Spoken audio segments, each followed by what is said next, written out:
నిజంగా కొత్త జిల్లా ఇచ్చామన్నారు. ఎవరికన్నా మేలు జరిగిందా? జరిగింది కొంతమందికి. ఎవరికో తెలుసా? రియల్ ఎస్టేట్ వ్యాపారులకి. వాళ్ళు కూడా ఎవరో తెలుసా? కేవలం తెలుగుదేశం పార్టీ వాళ్ళే.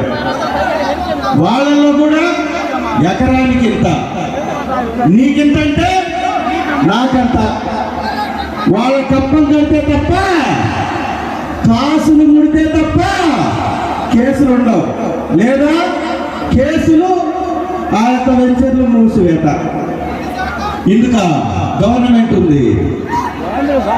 మన రాష్ట్ర రాజకీయాల్లో చెరగని ముద్ర వేసినటువంటి నాయకుడు ఎవరన్నా ఉన్నారు అంటే ఒకే ఒక్కసారి అధికారంలోకి వచ్చిన మొగాడులాగా మనగాడులాగా సింగిల్ జెండా సింగిల్ అజెండాతో ఒకే ఒక్క నాయకుడు ఈ రాష్ట్ర చరిత్రలో 151 సీట్లతోటి విజయ కేంద్రం ఎగరేసినటువంటి మొనగాడు జగనన్న.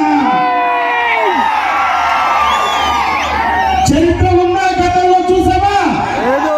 151 సీట్లు సింగిల్, ఒకే ఒక్క ఎజెండాతో, ఒకే ఒక్క మన పార్టీలో తప్ప.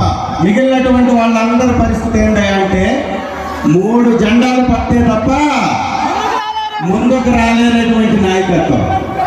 అందుకే